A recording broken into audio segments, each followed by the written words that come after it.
Hello everyone, आज हो 21 मार्च और आज इस वीडियो में हम बात करने जा रहे हैं टाटा टेक्नोलॉजीज के बारे में। देखिए 1032 रुपये का ये शेयर है और जब से इसकी लिस्टिंग हुई है तब से एक प्रेशर में है। हालांकि पहले दिन बहुत ही बढ़िया लिस्टिंग गेन मिला था, 500 रुपये का इसका आईपीओ प्राइस था और खुलते ही 1400 रुपये पर चला गया था। लेकिन उसके बाद अगर आप देखोगे तो लगातार गिरावट है। अगर बीच बीच में इसने अटेम्प्ट भी करे हैं तेज़ी दिखाने के तो ये वहाँ से गिरा है, फिर से अटेम्प्ट करा, फिर से गिर गया। जैसे कि अगर आप देख सकते हो कि यहाँ पर 1045 पे जाने के बाद तेज़ी दिखाई थी, 1127 पे आया लेकिन वापस वहाँ पर चला गया। तो देखा जाए तो लगातार ये गिरा है, जब भी कोशिश करी है तब ये गिरा है। और बात करेंगे कि भैया कहाँ पर क्या चीज़ें बन सकती है, और जेपी मॉर्गन की बहुत बड़ी कमेंट्री आई है इस कंपनी को लेकर, तो उसके बारे में भी हम बातचीत करेंगे। लेकिन उससे पहले अगर आपने अभी तक चैनल को सब्सक्राइब नहीं किया है तो प्लीज़ अभी इसे सब्सक्राइब कर लीजिए, क्योंकि आगे भी बहुत सारे वीडियोस हैं जो आपको काफ़ी ज़्यादा हेल्प करेंगे। तो 1032 रुपये का शेयर है और लिस्टिंग के बाद लगातार यहाँ पर सिर्फ और सिर्फ गिरावट है। पहले दिन काफ़ी अच्छा लिस्टिंग गेन मिला और तभी मैंने कहा था कि मैं इस कंपनी में तब तक हाथ नहीं डालूंगा जब तक ये 1000 रुपये के नीचे नहीं आ जाता।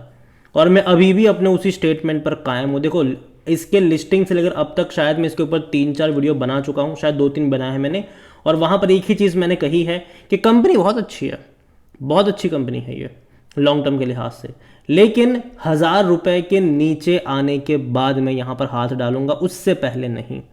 यहाँ पर जेपी मॉर्गन की बहुत बड़ी कमेंट्री है।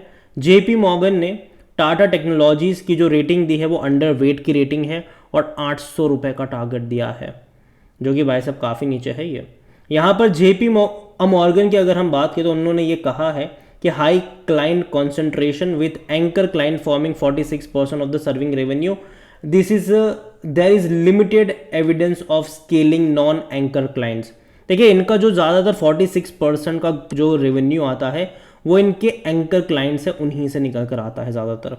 और यहाँ पर देखा जाए तो इनके वैल्यूएशन भी थोड़े बहुत महंगे ज़रूर है। कंपनी देखा जाए तो देखिए ऑटोमोटिव में है, हैवी इंडस्ट्री मशीनरीज में है, एरोस्पेस में भी अगर आप देखो तो कंपनी की प्रेजेंस देखने को मिल रही है।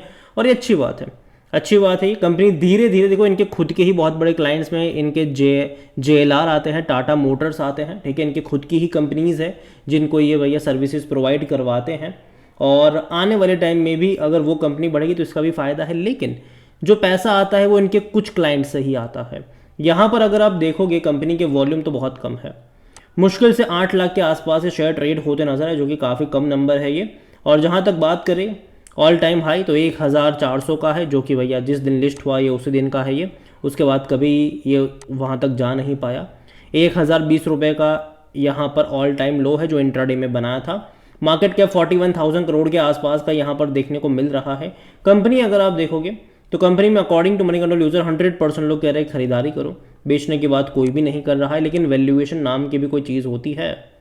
56 का पी है इसका, सेक्टर पी 32 का है।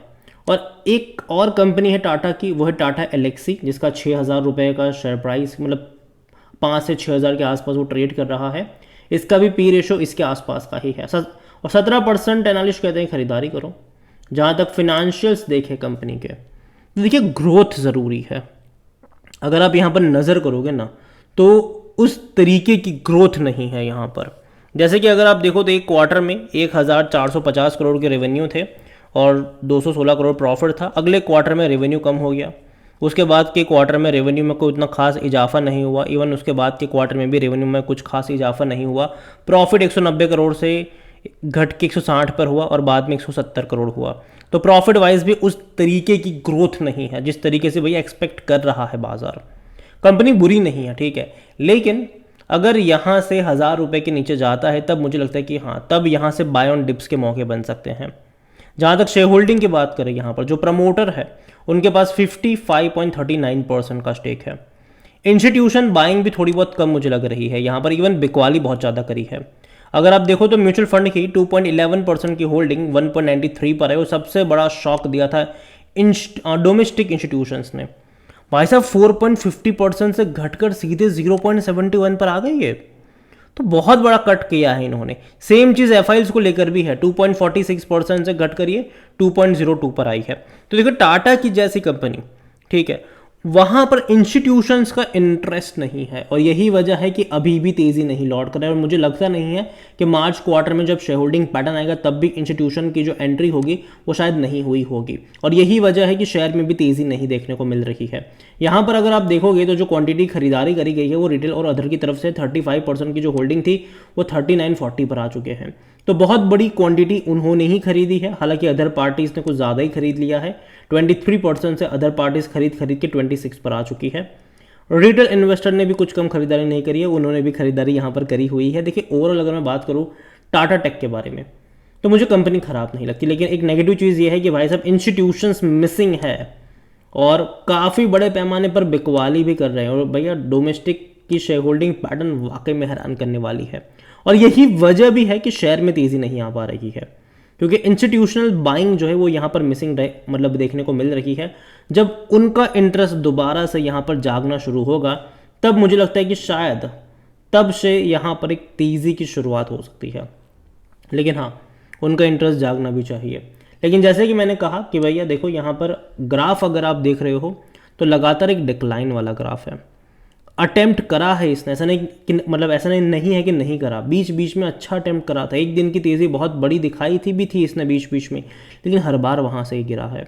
और मैं पहले भी एक चीज़ जो मैंने कही थी मैं अभी भी उसके ऊपर कायम हूँ कि यहाँ पर जो इंटरेस्ट जनरेट होंगे वो 1000 रुपये के नीचे अगर जाएगा तब होंगे, और वो भी किसी एक लेवल पर बहुत सारे शेयर्स खरीदने वाले कतई नहीं, क्योंकि अभी भी मुझे लगता है कि ये और 3-4 महीने ऐसे फॉर्मेशन में ही रहने वाला है।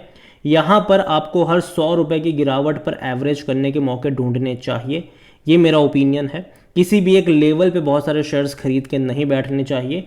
और हाँ, मैं इतना ज़रूर कहूँ कि लॉन्ग टर्म के लिहाज से मुझे कंपनी ख़राब नहीं लगती है, लेकिन जिस तरीके से फॉर्मेशन हो रहा है, जिस तरीके से यहाँ पर गिरावट आ रही है, मैं अभी के लिए थोड़ा बहुत दूर बैठ के तमाशा देखना ज़्यादा पसंद करूँगा। जिनके पास है अगेन वो यहाँ पर बने रह सकते हैं, ऑलरेडी बहुत ज़्यादा गिर चुका है यहाँ पर, और फर्दर करेक्शन कोई उतने बड़े मेजर नहीं होंगे, लेकिन हाँ थोड़ा बहुत करेक्शन अभी भी यहाँ पर बाकी है। नज़रिया लॉन्ग टर्म का है तो डरने की बात नहीं है, शॉर्ट टर्म में अभी भी कोई बहुत बड़ा चमत्कार यहाँ पर नहीं होने वाला है, टाइम लगेगा यहाँ पर।